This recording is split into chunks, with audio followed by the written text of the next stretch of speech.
Let us read the scriptures. Ito ang una, Ephesians 6:4. Sige, sabayan po natin. Start. And you fathers, do not provoke your children to wrath, but bring them up in the training and admonition of the Lord. Another verse is Proverbs 17:25. A foolish son is a grief to his father, and bitterness to her who bore him. Medyo malungkot po yan. Kung magkaroon tayo ng foolish son, then talagang kalungkutan po ito. And then, there is also that promise of joy. Correct your son and he will give you rest. Yes, he will give delight to your soul. Tulungan po tayo ng Panginoon na i-unpack ang lahat ng ito by the grace of the Lord. And I will be starting on the hardships. Ang kahirapan ng pagiging ama. Madali lang magkaroon ng anak. May mga tao nga na hindi nagpapakasal, nagkakaroon ng maraming anak. May mga tao nga na walang pagtanaw sa tinatawag sanctity of marriage, pero maraming anak. Madali magkaroon ng anak, pero mahirap po maging ama. Tama hindi? Tama po yun. Okay? Dahil ang pagiging ama, mga kapatid, una sa lahat, ito po. Ang mga ama, inilagay ng Panginoon sa kanilang mga pamilya bilang mga deputies. Ang deputy, para kang assistant. Meaning, ang tunay na ama, ang tunay na may pagkalinga po sa atin at patuloy na ginagampanan niya ang pagiging ama sa ating buhay ay ang Diyos.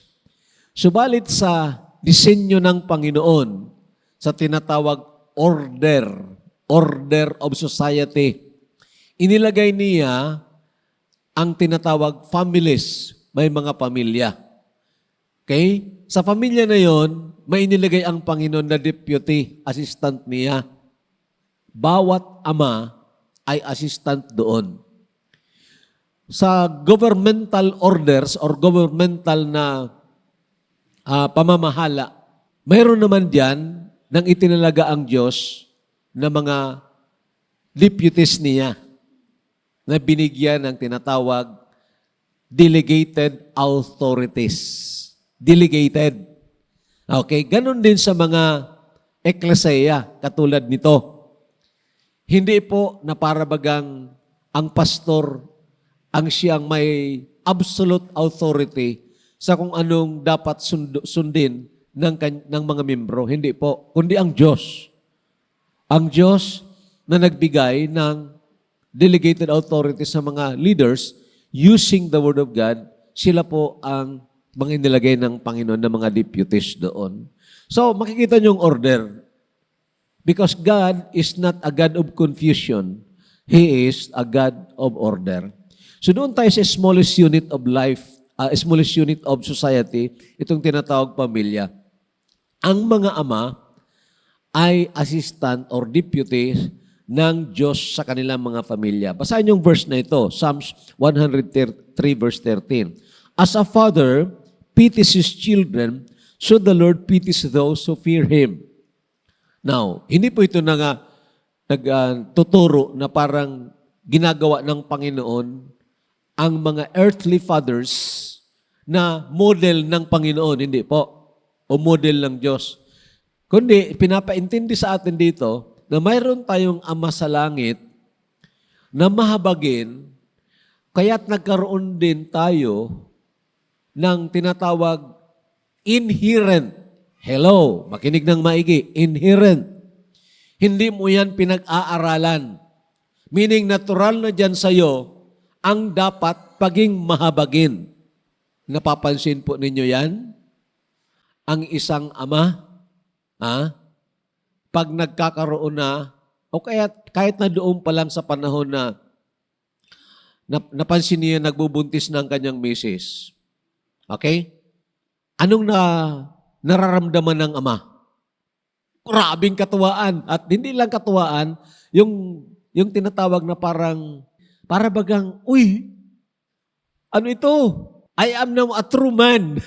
Parang tunay na ako na lalaki. Mayroon akong anak.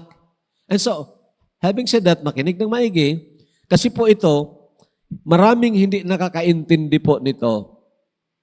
Akala nila, basta lang sila nagluwal ng bata, pero hindi nila napapansin ang nangyayaring pagbabago sa kanilang buhay pag sila po ay naging ama na. May nakita ako halimbawa na mga lalaki na dati hindi responsable, parang na-spoil din ng magulang, tapos yun lang, istambay, uwi ng bahay, kain, pagkatapos hindi marunong magtrabaho, pero nang magkaasawa, nang magkaroon ng asawa at magkaroon ng anak, naku, nagkaroon siya hinanap niya ang paraan para matuto magtrabaho. Okay? Ang tawag ko dyan, inherent, natural, na inilalagay ng Panginoon sa isang ama.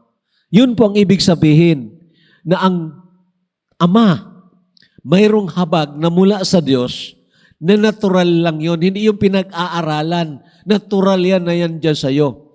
Kaya, aalagaan mo ang anak mo. Hahanap ka ng paraan para maalagaan mo siya. Aywan ko, hindi ko rin maintindihan. Baka exception to the rule yan. O kaya, tinatanggihan niya ang natural na nararamdaman niya sa kanyang puso na alagaan, arugain ang kanyang anak. Dahil mayroong mga anak, mayroong mga ama na irresponsable. Okay? Matapos ipanganak o kaya't mabuntis niya ang isang babae na wala na parang bula. Makonsensya sana ang mga amang ganon. Dahil that is not God's design for them. Patuloy nilang tanggihan ang natural, inherent na ugali na inilagay ng Diyos dyan sa mga ama. Then, patuloy nilang tanggihan yan, their lives will become miserable. Nakita kayo siguro ng istorya na may mga ama na naghahanap ng paraan kung paano makilala nila ang kanilang mga anak na naiwan nila kung saang lugar. O kaya mga anak na hinahanap nila ang kanilang ama. At pag natagpuan nila, mayroong tinatawag lukso ng dugo. Alam niyo yon? Lukso ng dugo. Yun ang ibig kong sabihin ng natural. Yun ang ibig sabihin ng verse na yan. As the Father pities His children, so the Lord pities those who fear Him. Meaning, nandyan po yan. Pag ikaw ay ama, nandyan yan, inilagay ng Panginoon. Okay? Hindi tayo, o kaya, anong sabihin ko dito? Dapat bang higitan tayo ng mga hayop? Na ang mga hayop ay hindi po govern ng tinatawag rationality. Dapat bang higitan tayo sa pag-aalaga? Nakakita ba kayo ng aso, ina, o kaya kahit ng ama na aso, na pag nanganak na, galit yung aso doon sa mga tuta. Galit yung ama. Galit? Hindi. In fact, mayroon ngang ugali, especially the doves at saka itong mga lovebirds, mayroon silang ugali na pag-alis ng babae na lulukob doon, sa mga itlog, pag-alis ang lalaki naman. Anong ibig sabihin yan? Instinct lang po yun. Instinct. How much more ang isang tao na endowed with rationality at nilagyan ng Panginoon ng naturalness ng pag-aalaga ang hindi makaramdam niyan. Ito po ay nagpapatotoo na ikaw nga, kung ikaw ay ama, kung ako ay ama, assistant ka ng Diyos na nilagay sa isang pamilya. Okay? Having said that, ito po ang dapat maintindihan ng mga magulang o ng mga ama kung kaya't bakit napakahirap maging ama, madali lang mag-anak. Dahil ang ama ay dapat na reflectors, they are to reflect God's balanced character to their families. Ang ama, ini-expect ng Panginoon na ikaw ay katulad ng Diyos na Ama natin na balanse ang pag-uugali. I'll just mention several, dalawa lang siguro, the balanced character of God. Very importante po yon. Hindi ka pwede maging diktador sa iyong pamilya. Bagamat ikaw ay may authority na inilagay ng Panginoon, ang authority na yun is always coupled with compassion. Okay? So, you should be firm. Hello? Mga ama, ayaw ng Panginoon na ama tayo na parang isigulaki na klaseng pamumuno. Okay? Isigulaki. Na bahala na. No, ang ama, alamin niya dapat ang katotohanan, of course, mula sa salita ng Panginoon, at kung hindi siya mananampalataya pa, may inilagay ang Panginoon diyan na konsensya sa bawat tao, na ito ay malalaman niyan, ito ay tama, ito ay mali, at manindigan siya sa tama. Yun po ang ibig sabihin ng firmness. Yet, ang firmness na yan, mga kapatid ko, ay palaging kaakibat, palaging kakambal ang pagiging kind and gentle. Ano sa Tagalog ang gentle? Mahinhin. Parang ganun, mahinhin. Meaning, bagamat siya ay malakas at firm, ito ang tama. Mga anak ko, ito ang tama. At kung magpasaway ang kanyang anak, dapat hindi po na parang sipain mo agad dahil nagkamali. No. Firmness and gentleness go together. Now, firm yet gentle, mga kapatid. Very, very important po yan. In that leadership, ganyan po ang Panginoon. Okay? In fact, pinipicture niya ang kanyang sarili as a lamb. That is gentleness. Yet He is also the lion of the tribe of Judah. At makikita mo, ito pang ugali ng Diyos. Ugali yan ng Diyos na hindi pwedeng i-split mo. Ang Diyos ay love, pag-ibig, pag-ibig, pag-ibig, pag-ibig. Yes, but He is also a God of love. Just, yet merciful. Hustisya ang Diyos. Hindi magkukonsinti ng kasalanan. Ang mga ama, huwag nating kukonsintihan ang kasalanan ng ating mga anak. Okay? Yet, dadalhin natin sila doon sa punto na sila ay magsisisi ng kanilang kasalanan upang mangyari ang pagpapatawad. Alam nyo, kung alam mo na mali ang ginagawa ng iyong anak at hindi mo siya sisitahin with gentleness na pagsita, hindi mo siya sisitahin, then sabi ng salita ng Panginoon, para siyang itinutulak mo sa impyerno. Okay? So that balanced character ng Panginoon, very, very important dahil tayo po na mga ama, assistant po tayo ng Diyos. Kung assistant ka, mayroon kang pinuno doon na hindi ka gagawa ng taliwas o labas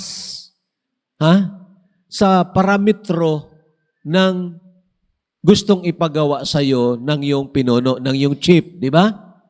Mayroong tinatawag kayo sa mga opisina ninyo term of reference. So yun, ang nilalagay doon, hanggang lang ako dito, hanggang lang ako dito. So pag-aaralan ng isang ama, itong ugali ng Diyos. Hello? Mga kabataan, makinig din kayo ng maigi dahil sooner or later, magiging ama kayo. Okay? Pag-aralan ng mga kalalakihan, lalo na ng ama, ang ugali ng Panginoon, the balance nature o balance characteristics ng Panginoon para ma-reflect niya ito sa kanyang pamilya. Okay? Marami pang iba, pero yung dalawa lang.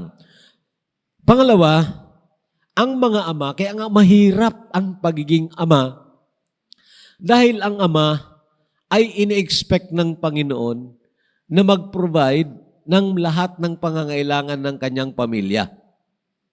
Fathers are to provide for the need of their families. Okay? Tingnan nyo ang verse na yan sa 1 Timothy. Sige, basahin natin. But if anyone does not provide for his own, and especially for those of his household, pamilya, he has denied the faith and is worse than an unbeliever. Mananampalataya ka, pero isigulaki ang buhay mo. Hindi mo pagsumikapan na talagang makaprovide ka ng pangangailangan, lahat ng pangangailangan ng mga anak mo o ng pamilya mo. Then, mas masahol ka pa daw kaysa hindi mananampalataya. Grabe naman. And yet, that is true, mga kapatid. And we should take seriously that demand of God for us. So, anong ibig sabihin na provider po tayo? Mapapansin naman ninyo, madali lang naman yan intindihin, ang mga lalaki, the ideal sa isang pamilya, ang mga lalaki ang breadwinner. Tama yon?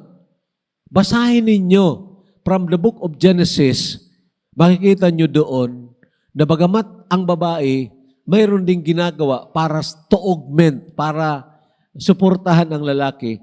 Pero makikita nyo doon, ang tungkol sa pagpo-provide ng pangangailangan, it's the man. Okay? Kaya nga mas malakas ang lalaki kaysa babae. Mayroong tinatawag the distinction between masculine and feminine. Okay? So, ito po mga kapatid, God's ordained po ito sa mga pamilya.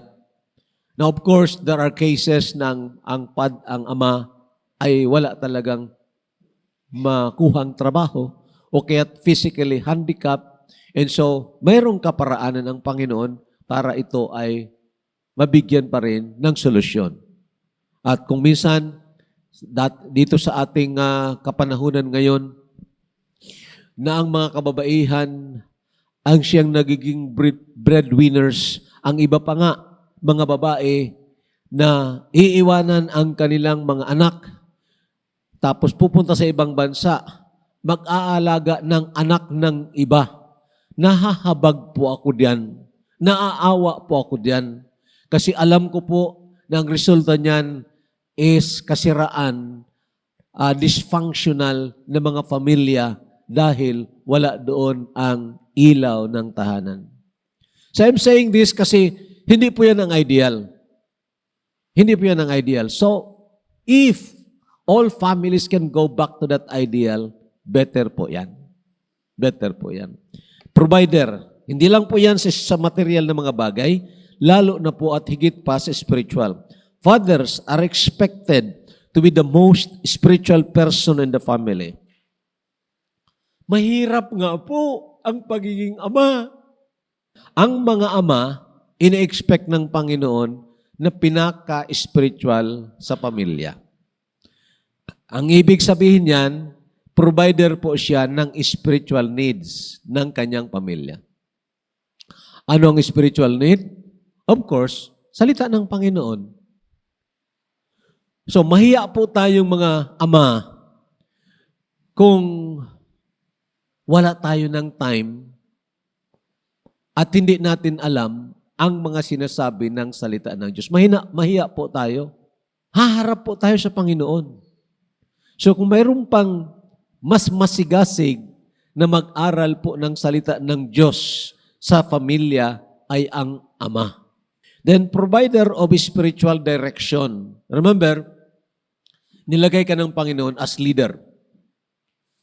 Na pag sinabi ng isang ama, ito ang dapat nating tahakin, ito ang dapat nating sundin, dahil ito ang sabi ng Panginoon, then, ang mga pamilya niya ay dapat po sumusunod.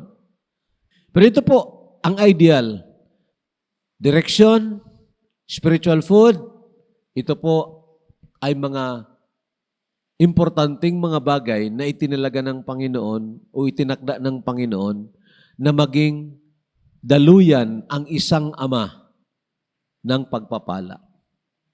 So, ito pang mga talata, tingnan natin po ito. 1 Corinthians 14:34. Let your women keep silent in the churches, for they are not permitted to speak, but they are to be submissive, as the law also says. And if they want to learn something, let them ask their own husbands at home, for it is shameful for women to speak in church. So, hindi nga po ideal at hindi nga po tama na ang mamuno sa isang eklesiya ay isang babae. Okay? And we do not believe that. Pero mayroong itinuturo dito na patungkol sa isang ama na kung may katanungan daw, may hindi alam ang isang babae, ang kanyang asawa, then pagdating sa bahay, itanong niya sa kanyang mister. Anong ibig sabihin niyan? Ini-expect ng Panginoon na mas marunong ka kaysa misis mo patungkol sa spiritual na bagay. Hello? Yan po ang ibig sabihin yan. Pero nakikita po natin, kaya't mahinang-mahina po ang mga pamilya ng mga Kristiyano ngayon at mahinang-mahina ang society as a whole. Dahil ang nakikita po natin kabaliktaran ng sinasabi ng salita ng Diyos. Na ang mga ama, dapat ang mas spiritual na mga tao sa kanilang mga pamilya, ang mga ama, ang kung hindi mang karnal, karamihan unbeliever.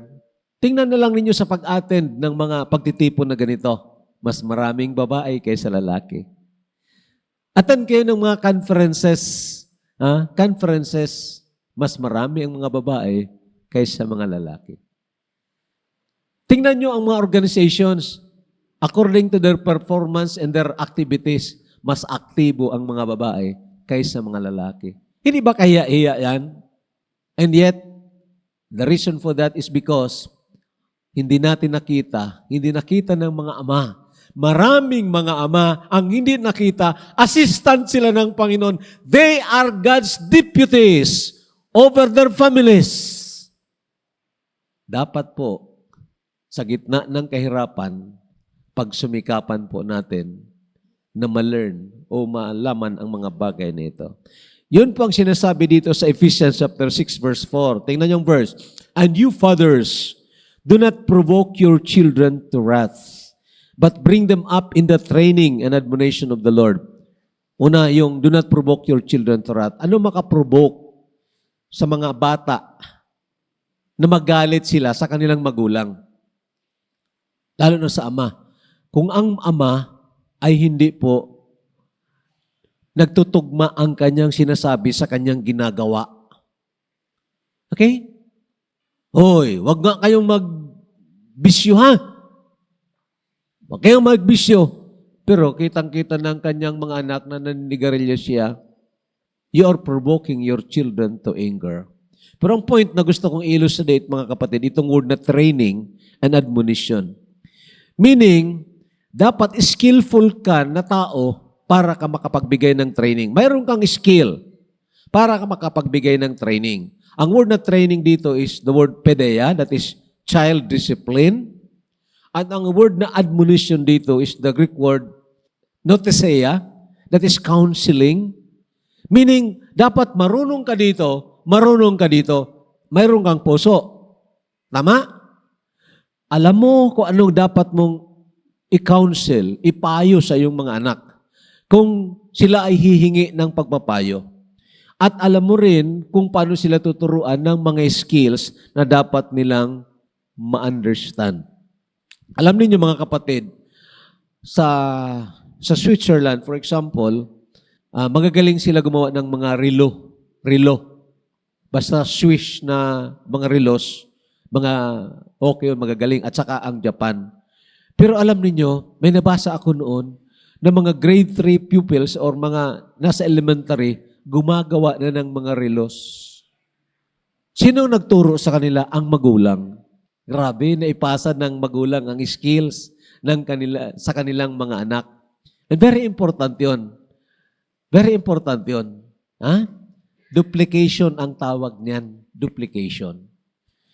Ang masaklap kung ikaw ay karpintero, pagkatapos ang mga anak mo lalaki, pero kahit magamit ng martilyo at magpukpok ng pako, hindi marunong. Ang ibig sabihin, hindi mo na-train. So, talagang mataas po ang ekspektasyon na ito ng Panginoon sa mga magulang. Remember, we are God's deputies over our children. Mahirap po. Aminin po natin yon. That's why we need the grace of God. Kailangan po natin ang biyaya ng Panginoon.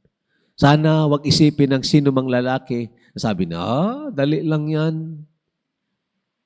If we fail to become models, mentors, and motivators to our children, then aanihin po natin ang failures na yon. So dito pong heartaches, the heartaches of fathers or fatherhood. Fathers are also subject to human failures and frailties. Totoo, hindi? Mayroon bang perfectong ama dito? Meron? Pangalan lang yon, apelyido. Pero lahat po tayo may pagkakamali. Mahina po tayo. Nararamdaman natin na ang mga nababasa natin, na pag-aralan natin, naku, parang imposibleng gawin ito. At kung minsan gusto na nating mag-quit, ayaw natin, pabayaan na lang yan sila, bahala na sila, pasaway sila, kung gusto sila magpasaway, bahala na sila. Sometimes we are like that. But you know, remembering na ang Diyos natin na hindi nag-quit sa atin. Hello, makinig. Nag-quit na ba ang Panginoon sa iyo, sa buhay mo? Nag-quit na? Nagsabi na ba ang Panginoon na, siyado kang pasaway, ayaw ko na sa iyo? Kinaumagahan, patay ka na, wala ka ng hangin sa ilong. Pero hindi. Habang buhay ka, hindi pa nag-quit ang Panginoon. So, kahit na may mga failures po tayo, mga kapatid, then we should be true and faithful fathers to our children. Mayroong tinatawag personal failures at mayroong tinatawag leadership failures. Tutuunan po natin ang isang tao dito ngayon, si David. David's personal sin against Bathsheba. Sino nakaalam ng istorya na yan? Okay, nandyan po 2 Samuel chapter 11. Basahin po ninyo yan. Siguro ko, alam naman ninyo na si David, by this time, hari po siya. At ito si David, spiritual na tao. Bakit sinabi ko po na spiritual na tao? Siya po ay sinasabi ng Panginoon, a man after God's own heart. Hindi po siya unbeliever. Tunay po siya na mananampalataya. And he truly loves the Lord. Mahal po niya ang Panginoon.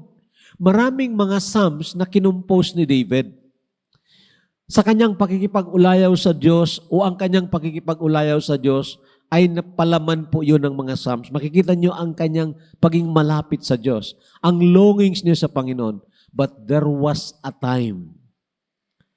Kung mabasa nyo yung verse 1, there was a time, sa panahon daw na yon, na ang mga hari ay sumasama sa kanyang mga sundalo sa pakikipaglaban. Si David nag-stay lang sa bahay niya. He become idle. Okay?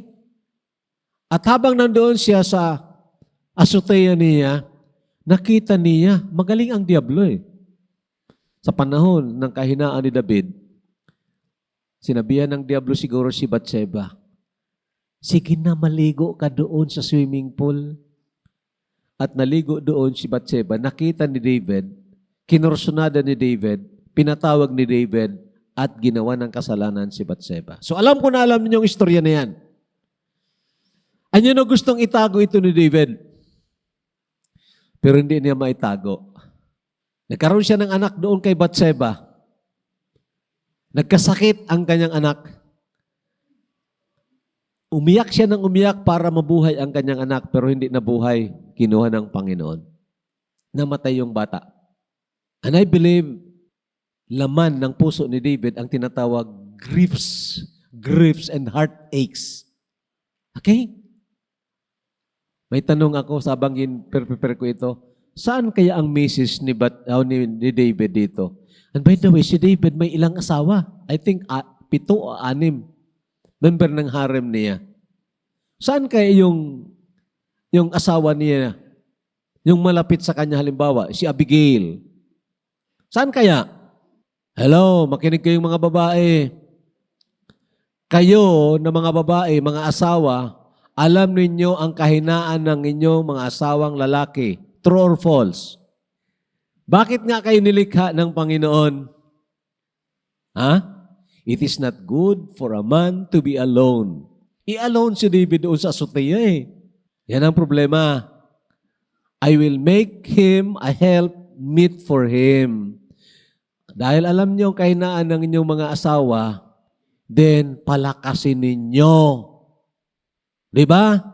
Palakasin ninyo.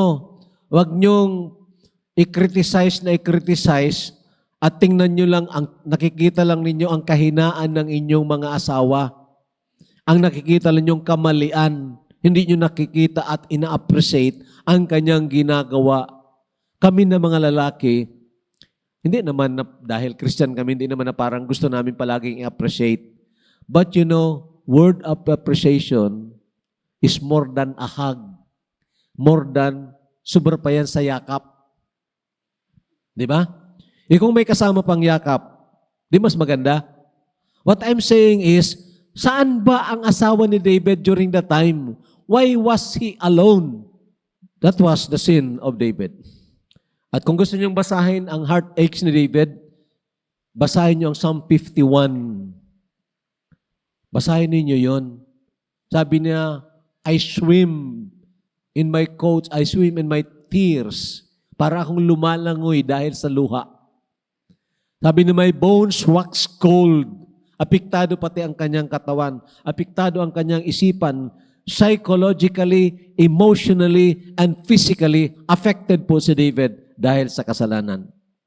Mayroong gustong sumunod sa kasalanan ni David? Pastor, ipinasulat yan. Ipinasulat para warningan tayo. Hindi po para sundin po yan. Kita pa ninyo? How honest is the Word of God? At gusto niyong maramdaman ang heartaches na naramdaman ni David? Of course, kahit na hindi tayo magkasala ng ganong kasalanan ni David, mayroon pa rin heartaches. Dahil hindi nga po tayo perfecto. But see to it na kung tayo ay nagkakamali, we will not rejoice in our failures. We should be weeping for our failures. Then, tingnan natin ang kasalanan ni David sa kanyang pamumuno. David's leadership sin with his family. Yun ang problema. Ang failure pa ni David. Hindi lang nagkaroon siya ng kasalanan, laban kay Bathsheba, failure siya sa pag-manage niya sa kanyang pamilya. That's why meron siya ng Absalom. Alam niyo si Absalom? Gwapong-gwapo ito si Absalom. Okay?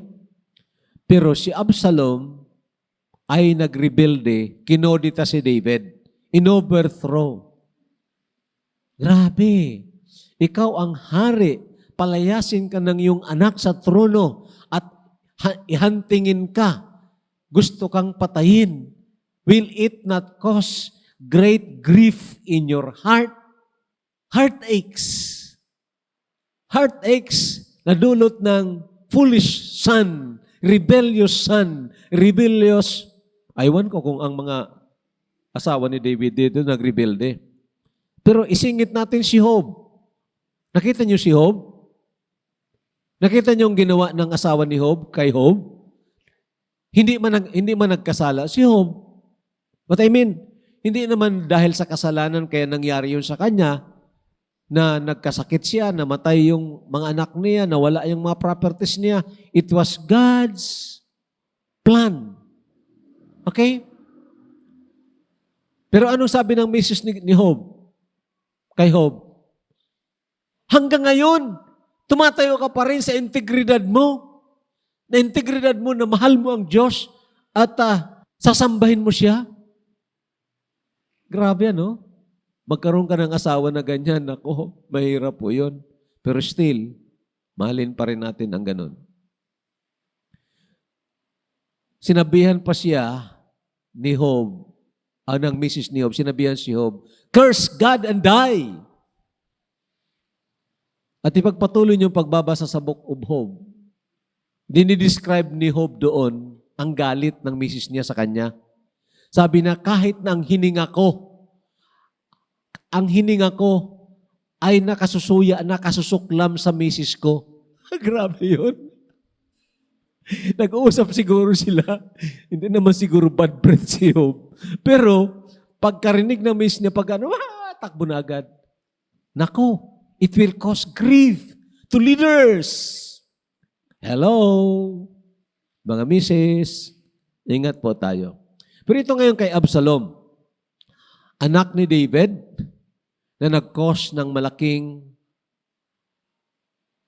sakit, kalungkutan kay David. Umiiyak si David nang umalis doon sa palasyo.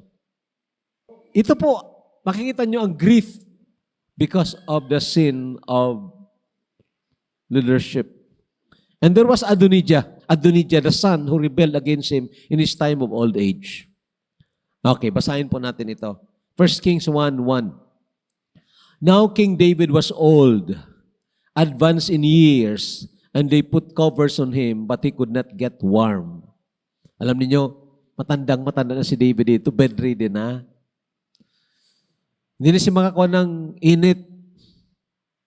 Nanlalamig ang mga paa niya siguro. Matanda na eh. Hindi nag-circulate mabuti ang dugo. Kinuha nila ang isang magandang babae, si Abishag. Yun ang nagpapainit kay David. But the point now is, sabi ng verse 5, Then Adonijah, the son of Haggith, exalted himself, saying, I will be king. And he prepared for himself chariots and horsemen, and 50 men to run before him. Noong magrebelde si Absalom kay David, masakit na yun sa kalooban ni David. Pero bata pa si David by that time, malakas pa po siya. Pero itong panahon, na nasa kahinaan na siya, nandoon siya sa kama, magrebelde pang anak niya, dobling sakit po iyan. And I tell you, fathers na katulad ko, let us be praying always to God.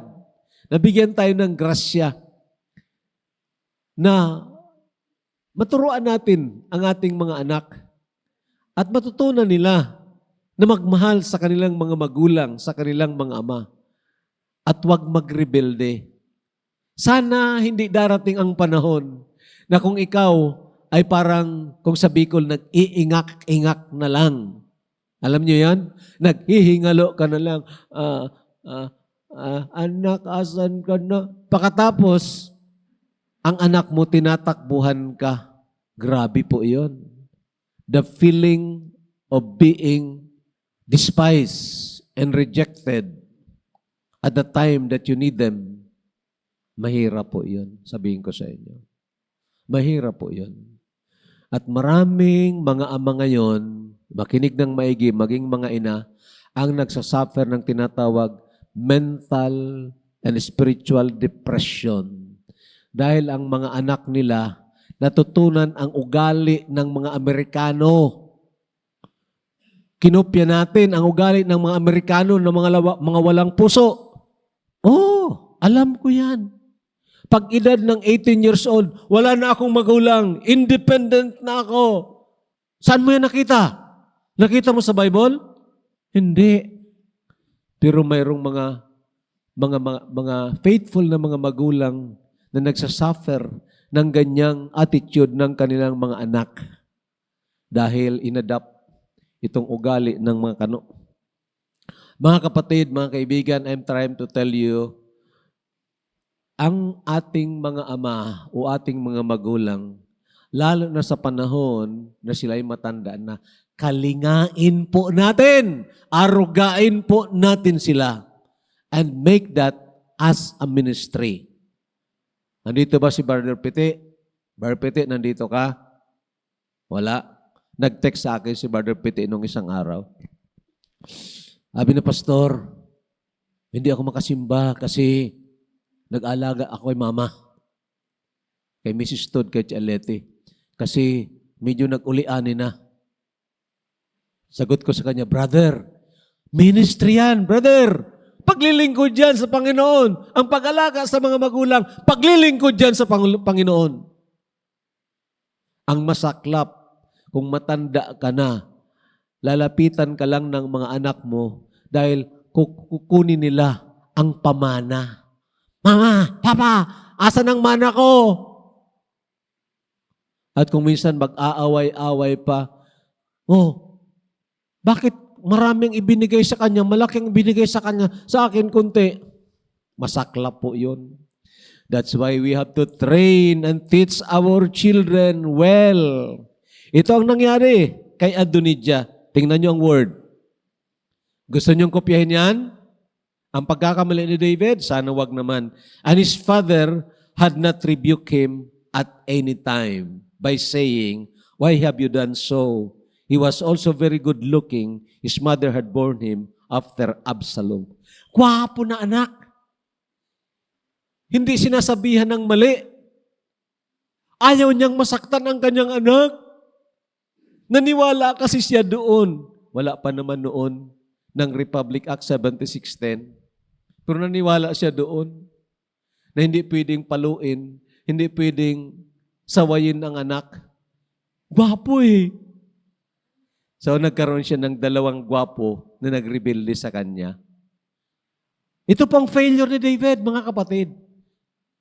Ha? Huwag nating sundan yan. Pinasulat yan ng Panginoon para maintindihan natin, tayong mga magulang, deputies tayo ng ang mga ama, deputy ng Diyos over their children, na alam naman natin ang ating mga anak may naturalesa na makasalanan at talagang nagkakasala, then sabi ng Bible, kailangan ang correction.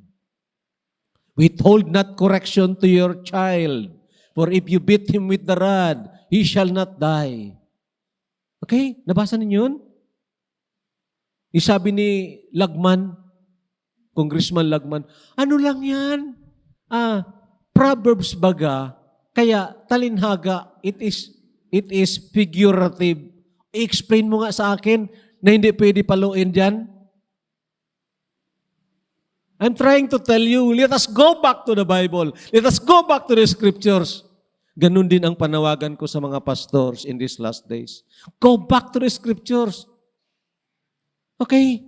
Marami rin akong aklat na binabasa, pero hindi ako naniniwala sa karamihan dyan na wala ng basis in the Scriptures. Ang Scripture maliwanag po, kahit sa pag-train ng mga bata.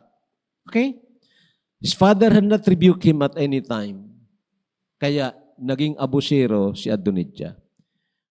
This is an encouragement sa fathers na kahit na mahirap, kahit na may mga failures tayo, kahit na dumaan tayo sa mga heartaches na hindi naman natin mababawi.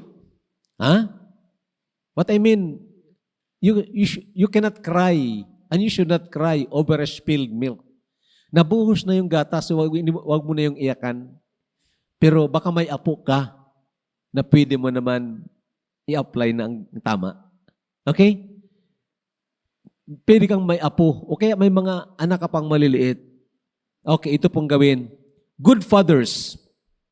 Ito ang happiness ng fathers. Good fathers deserve to be joyful and be rewarded by God. When I say good fathers, hindi po yan na walang failure na fathers. The good father is the father na kinikilala niya na siya ay assistant ng Diyos at hihingi siya ng biyaya para magampanan niya ang responsibilidad. Lalo na ang responsibilidad sa spiritual na at an early age, turuan na natin ang ating mga anak ng salita ng Diyos.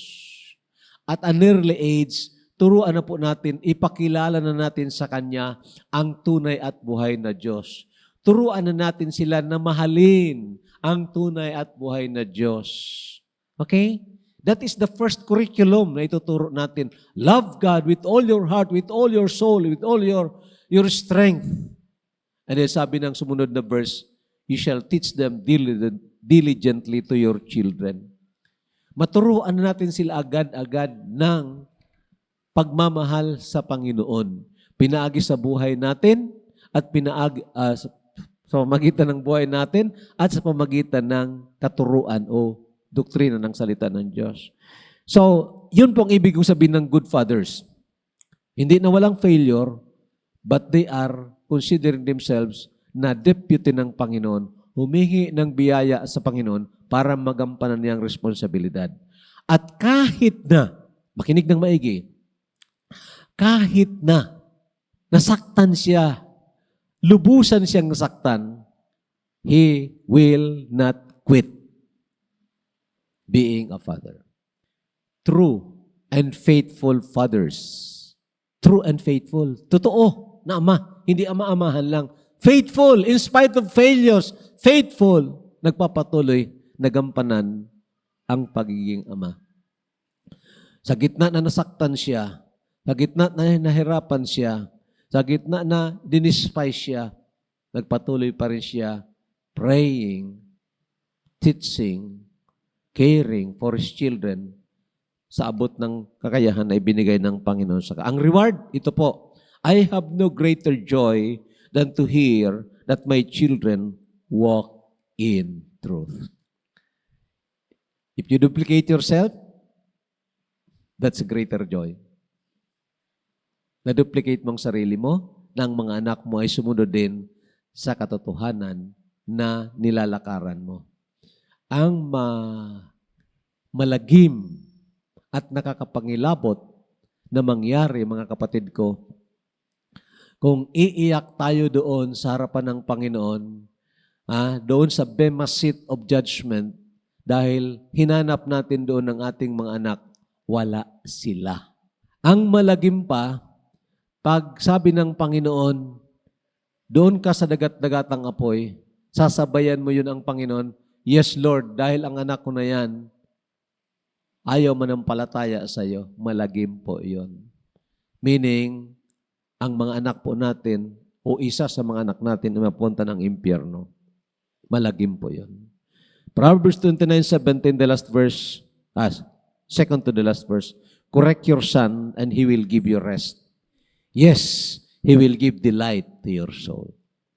Nandyan ang command, nandyan ang promise.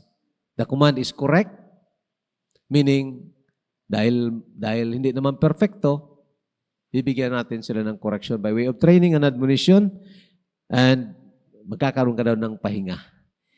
He will give delight to your soul. Wow. Promise po yun ng Panginoon. And then itong last verse, Hebrews 6:10, for God is not unjust to forget your work and labor of love, which you have shown toward His name, in that you have ministered to the saints and do minister.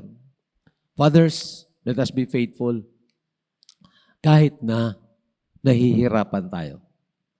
Kahit na nasasaktan tayo, let us be faithful to the task that God has given us as God's deputies over our children.